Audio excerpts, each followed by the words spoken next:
Ayan, ayan siya guys. Ayan mo na. Ayan, may isa siya guys. Ayan. Ayan yung mic. Ayan. Tapos mayupin yung box niya. Ayan siya guys. S-H-I-N-C. Ayan, B8. Ayan, B8 na mic. Ayan. Ayan siya guys. Ayan pati yung ano. Ito yung ano niya. Yung sa mic. Sa mic siguro siya. Ayan. Ayan. Ingat niya. Tapos ito. Ayan. Ang dala nagay sa plastic talaga siya. Tapos ito parang busit ko. Ayan. Sa mic natin. Ito yung mga wire guys. Ito yung wire sa mic niya. Ito yung mga wire sa ano.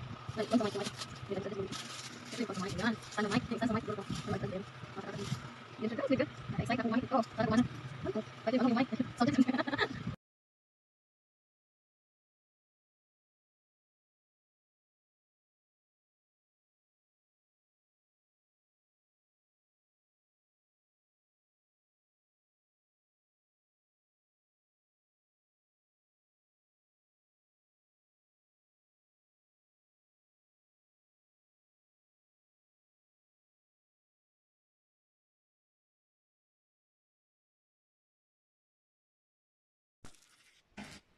Shopee at maraming salamat kasi alam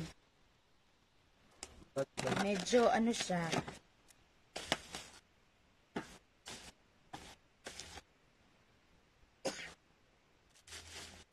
ayos siya masayo siya kanyan medyo masayo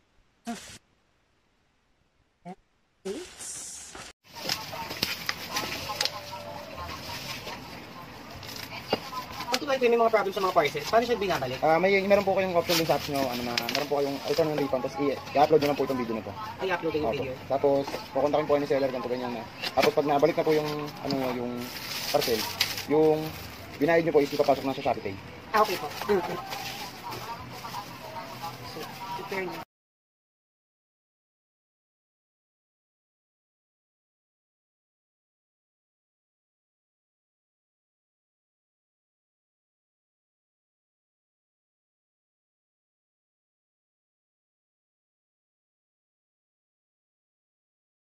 Iwas na iwas ito sa iyong buong araw. Dahil sa bukid layas sila.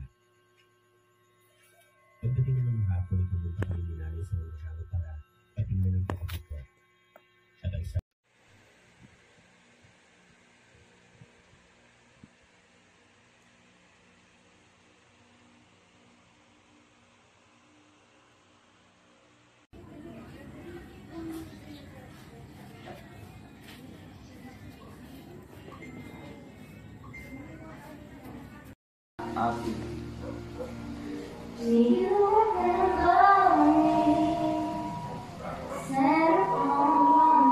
Ang kanang di kaya kay kanang full. Ba, ang lagot kayo. Full ba? Ang good no? Wala ako.